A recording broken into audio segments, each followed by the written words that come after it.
Thank you guys for taking time out of your afternoon to spend time with us.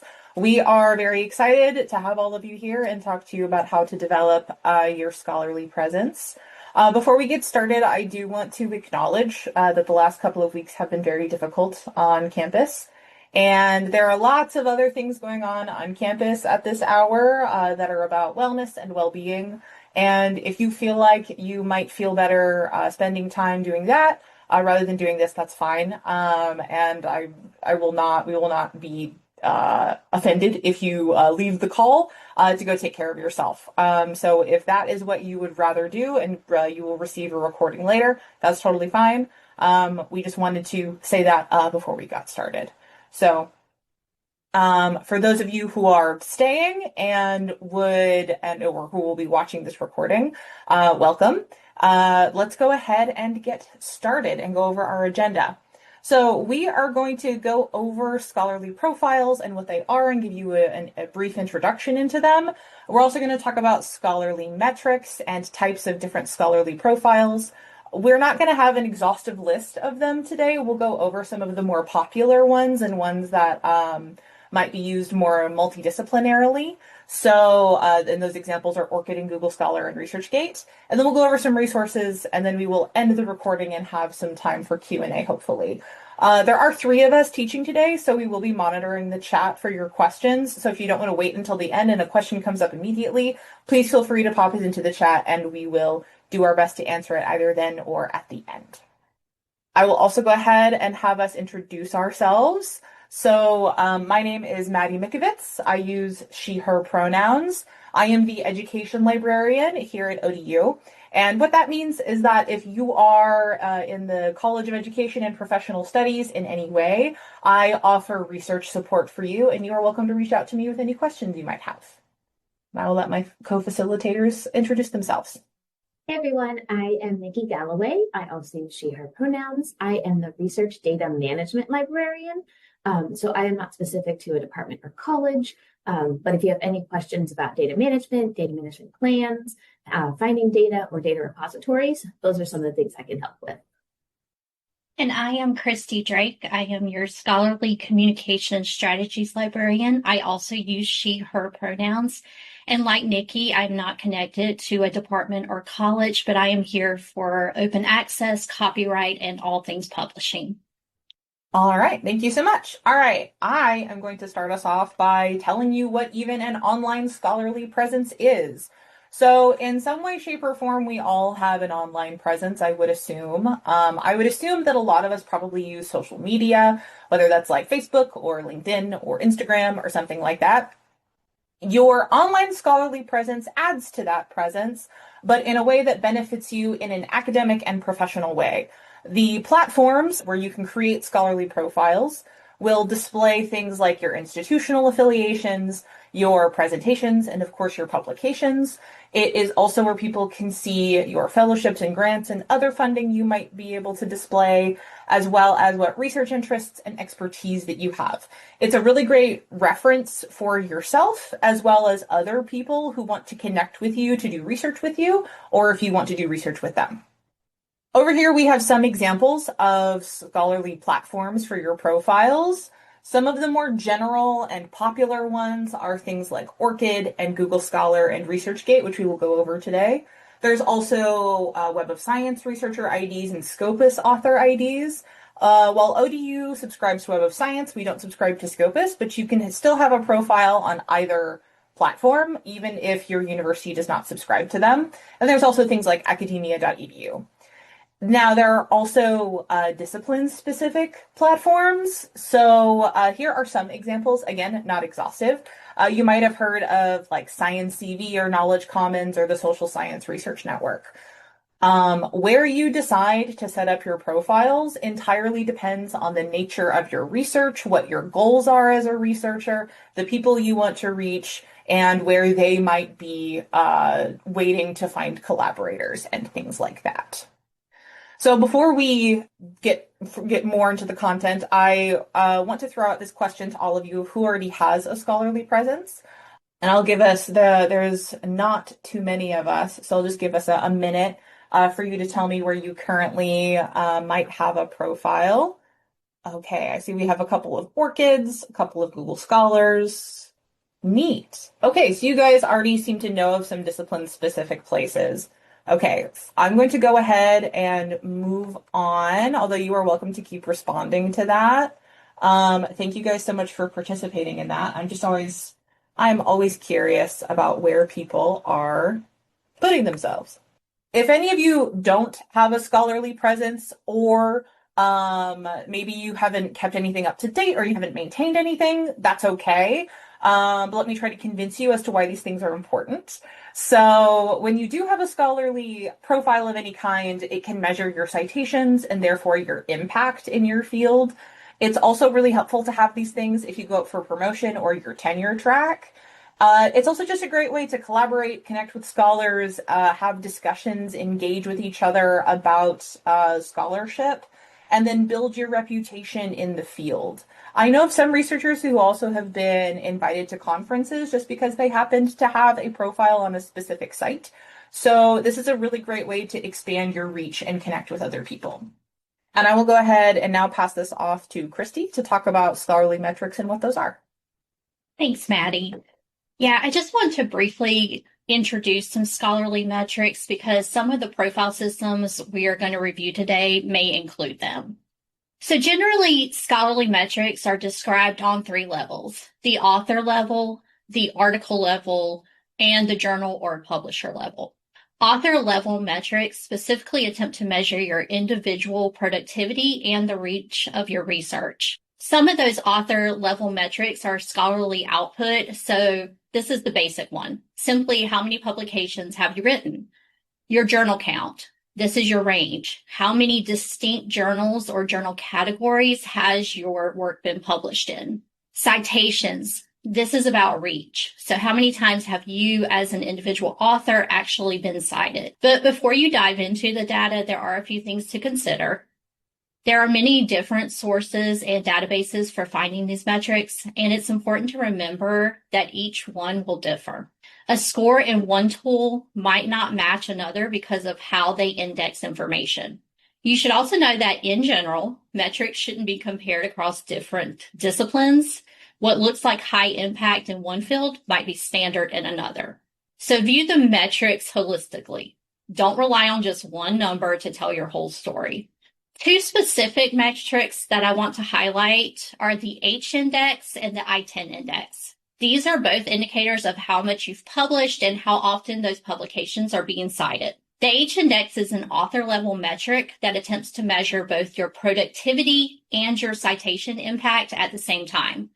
It's defined as a scholar with an index of H has published H papers, each of which has been cited in other papers at least H times. Before you use it as a definitive measure of success, remember, later career researchers will naturally have a higher H-index. Their work has simply been around longer, giving it more time to be discovered and cited. It's not always a direct reflection of current impact. You can find your H-index in platforms like Web of Science and Google Scholar, but the numbers will most likely be different. This happens because, again, as I said before, each platform uses its own specific pool of content to generate the index. The I-10 index is a bit simpler and is only in Google Scholar. It's a count of the number of publications you have that have at least 10 citations. Now, traditional metrics aren't the only way to track your work.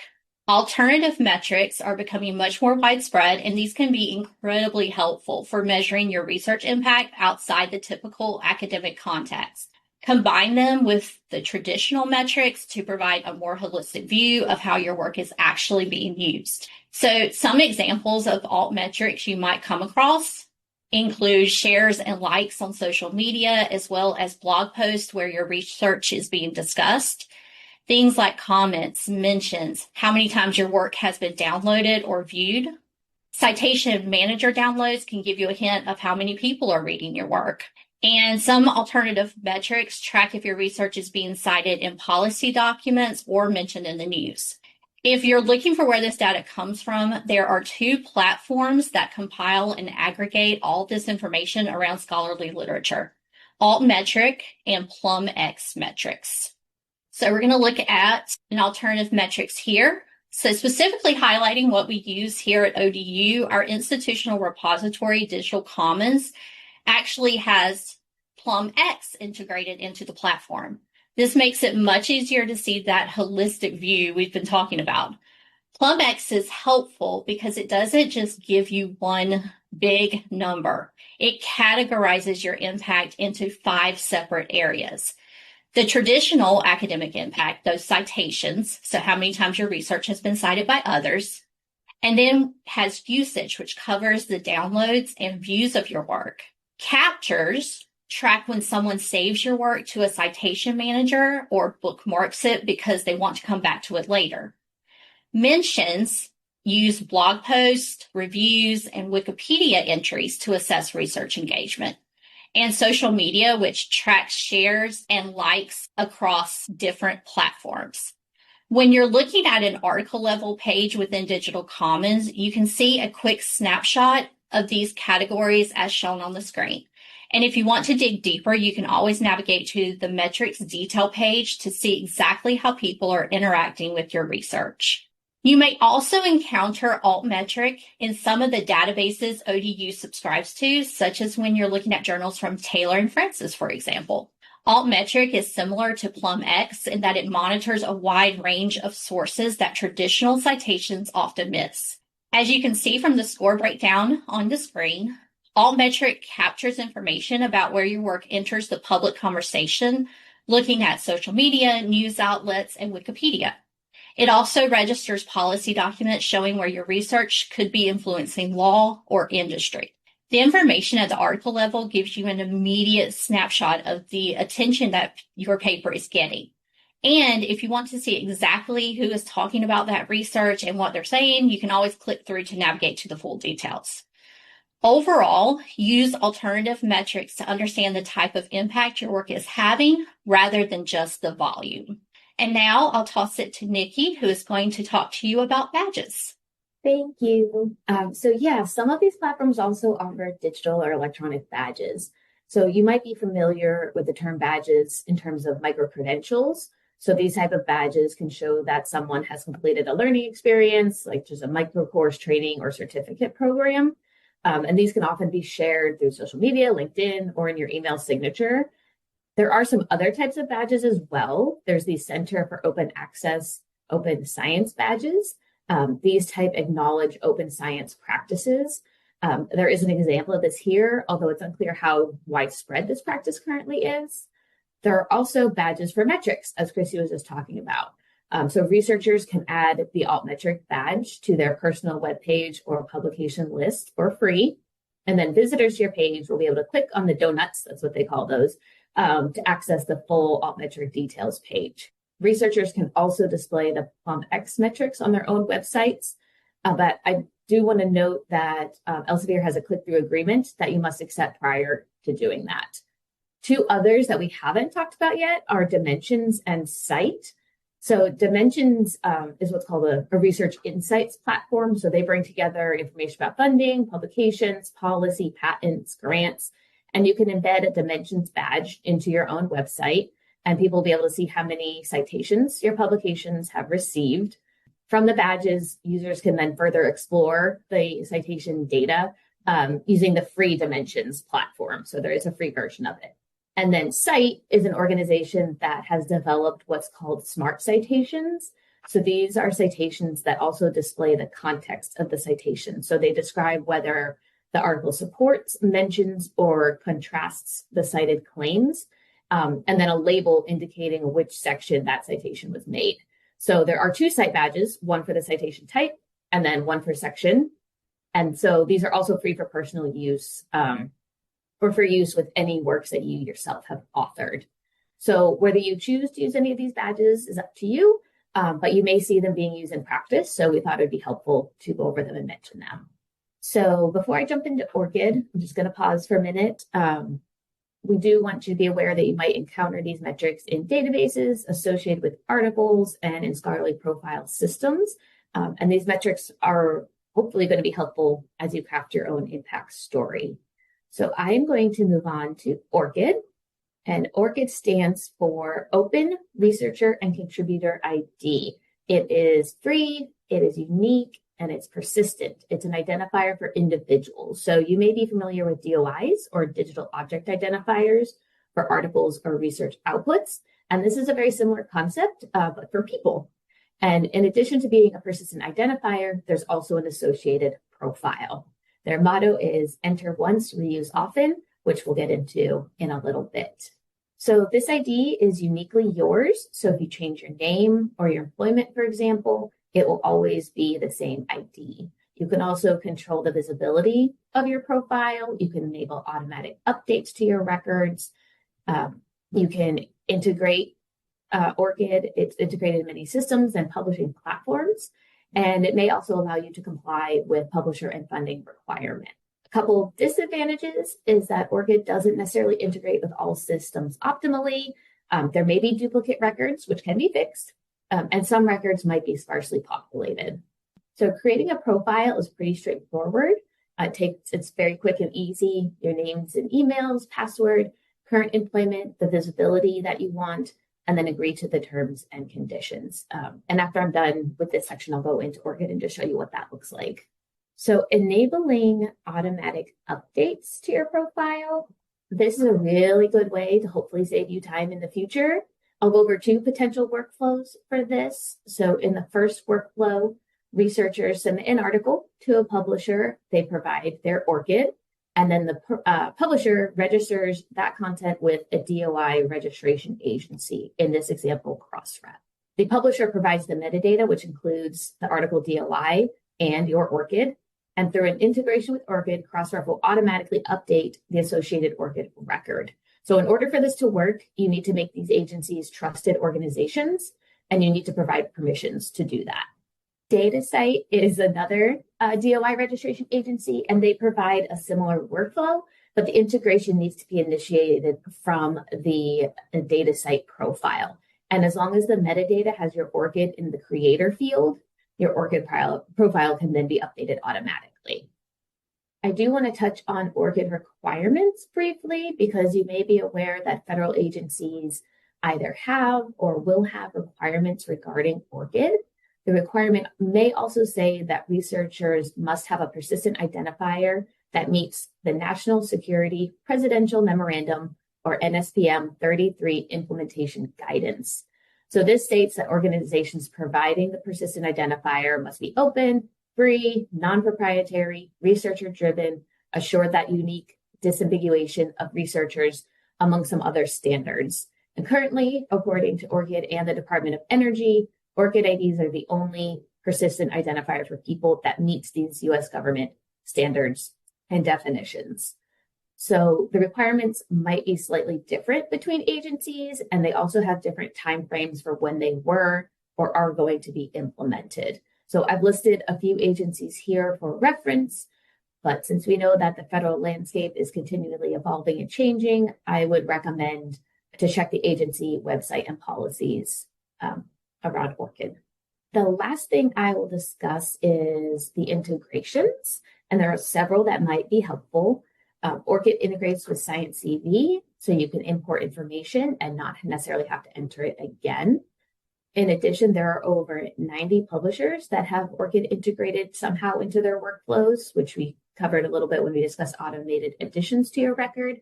And some publishers, if they request your ORCID, may also display it on the article homepage. So then you can click back to the ORCID of the researcher if you'd like to see more information. Two other integrations I'll just mention here that are more ODU specific are Pivot RP and the Faculty Activity System, and we'll get back to those in a little bit. So this is ORCID. I just went to the main orcid.org and I went to sign in. Once you've registered and you have a profile, you can actually sign in through ODU. So it knows me, it knows that I want to sign in. I want to sign in with this organization, and then you can use your MIDAS, so you don't have to keep track of a whole lot of other passwords and things. So that's really helpful as well. So this is my ORCID. If I go, it has your employment history. You can add your education and qualifications, professional activities, funding, and works. If I go into the back end, if I go to account, I'll just go to trusted parties. So this is where those organizations that you may or may you have automated workflows with, you'll approve them first, and then they will show up in your trusted parties. And then you can also revoke access at any time. If I go to my account settings, I can also look at the visibility. So I can have everyone show everything. I can have only trusted organizations. I can have only me. Look at that. So there's a lot of functionality here to keep track of your works. The other thing I just want to show briefly about ORCID is this is just an article that I found. So if you see this little icon with the white ID in a green circle, that's showing that you can go back, and that's the ORCID of this person. So if you wanted to see more information about the researcher, what else they've been doing, that's a really good way to do that as well. So, all right, I'm going to talk to you about Google Scholar, and I think that most of us were already familiar with it. But in case you're not, I will introduce this to you. So, Google Scholar, I think, is probably one of the easier platforms to use just because it's so general and it tries really hard to be simple. So, I have some advantages and disadvantages of using Google Scholar up here. So the first is that it's free. We love things that are free. It's also used broadly across the disciplines, and it's pretty quick and easy to set up and also to maintain. It will also automatically add publications. However, sometimes those publications are inaccurate and you have to correct them. On the next slide, I'll tell you how to mitigate that as much as you can.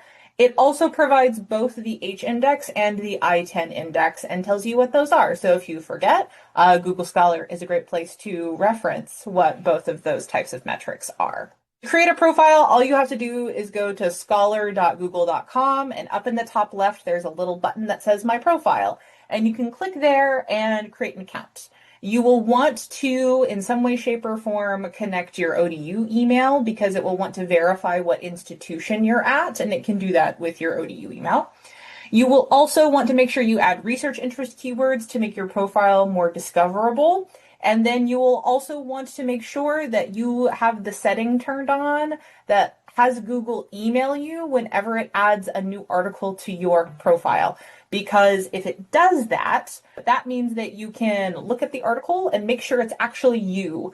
This is also really important if you might have a pretty common name. Just make sure that that's a setting you have turned on, so that way you aren't getting metrics for an article that's not yours. Also, Google Scholar profiles can be private or public. I think a lot of these profile systems actually have like a private or public setting, and whether or not you want that to be private or public is completely up to you and up to whatever your goals are. So let me show you an example of a Google Scholar profile. This example is from the head of the NIH, so somebody that we don't know personally and won't know that we're talking about them, but has a lot of metrics. Here you can see all of his citations and as well as his H index. And if I scroll over this, you're able to see what that means and also the I-10 index. I can narrow down by the year that something was published. I can also click on cited by and have it filter by the things that are the most cited. Another thing I want to draw your attention to is this little public access section over here. Not to put him on blast or anything. This, what Google Scholar is doing is it is going through his publications and seeing what seems to be funded, usually using public money and needs to be published in a public way, and then what's not available publicly. So it looks like most of his articles are available publicly, and if I click on View All, I can go through here and see like what mandates they're pulling that from. And then also if it says available somewhere, I can go through and click on these and view these articles that he's published. That's Google Scholar. It's relatively simple. So now we're going to go on to ResearchGate. Of all of the profile systems that we're talking about today, ResearchGate is more social media-y, I think. It and academia.edu started around the same time in 2008, and both of them seem to be more social media-like. versus like ORCID, which is like integrated into more things. But it is still a great place to network with researchers and discover articles and collaborators. So, some advantages and disadvantages of using ResearchGate. It is once again free to use and it tracks citation metrics. It does also use different kinds of metrics than Google Scholar or ORCID. It also keeps track of your H-index, but it also, I'll show you the other things it takes into account. It takes into account things like people just viewing or reading your articles on the website. It is also used pretty broadly across disciplines. It's also used internationally, so it's a great way to find international collaborators as well. However, I will say in news reporting about ResearchGate, there have been some concerns about fraudulent metrics. I do not have any data on how widespread that is or anything like that. I hear good things about ResearchGate as much as I hear questions about it. So you can look that up if you would like. It is just part of the discourse about the website. So to create a profile, you will need to go to researchgate.net. That .net is important. I always forget it's there and it takes me somewhere else completely. And you will want to select ODU and your department as your affiliations. It will then want to verify who you are with your institutional email, and it will want to re-verify you after 6 months. I think this is the only time it does this, but just bear in mind if you're new to ResearchGate that the verification will come back to you in 6 months and you'll want to do that so you don't lose any part of the credibility on your profile. So let me go ahead and show you a ResearchGate profile, also from our same friend at the NIH. This tells you his research interest score, which if we go to stats, this tells you what they're compiling into his research interest score. So this takes into account mostly citations, but also how many people are recommending things, how many times people have read the full text, stuff like that. So it takes into a lot of different things that are also included in impact that go beyond citations.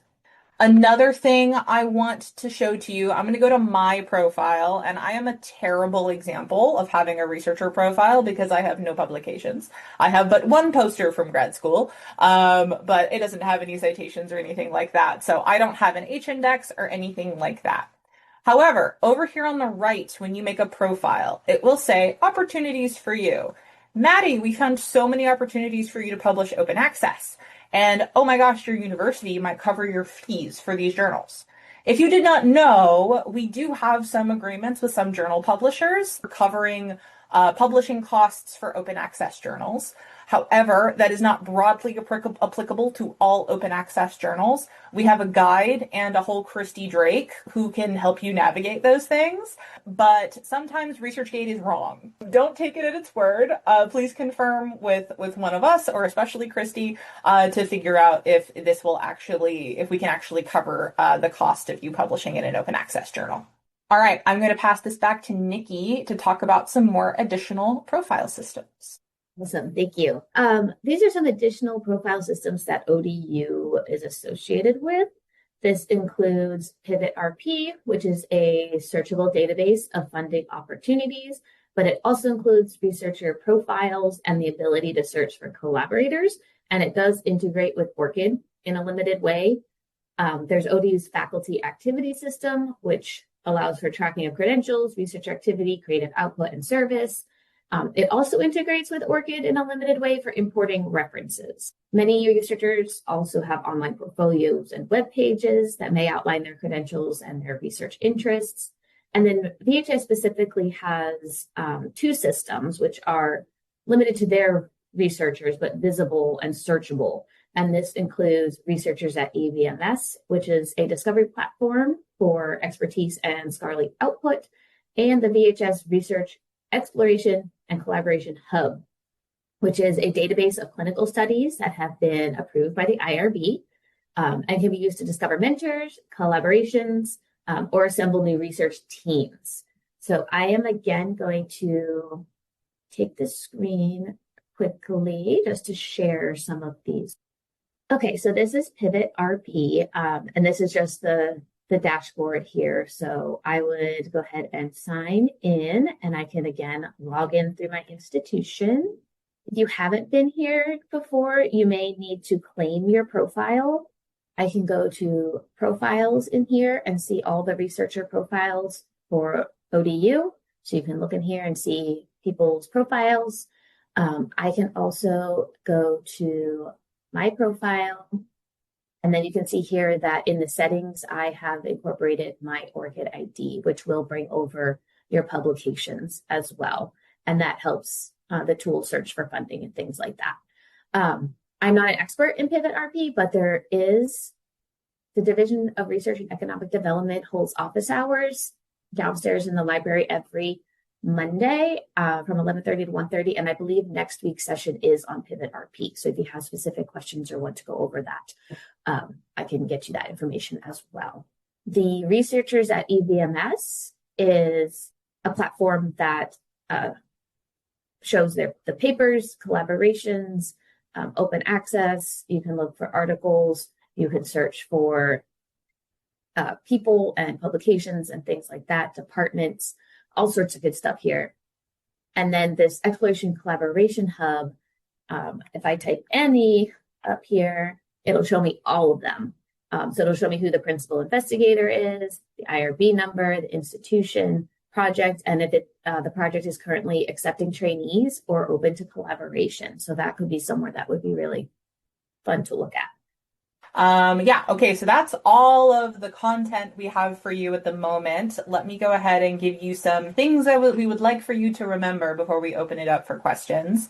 If you are still not sure where to start, if you are unsure where people in your field are setting up profiles, ask your peers and your mentors. Ask people who have been doing this longer than you and see how many and what profiles they have set up. You also need to remember that your needs are very specific to you. So if you are not a tenure track professor, then your needs are going to be very different, especially if you're a grad student or maybe just an early career researcher. Everybody's needs are different, even if you've been especially also if you've been in the field for a long time. Also, please remember that these are professional profiles. While we might compare them to social media, the things you post on there are not going to be the same. So remember, you are marketing yourself. I think when we've taught this workshop in the past, other people referenced this as like branding yourself.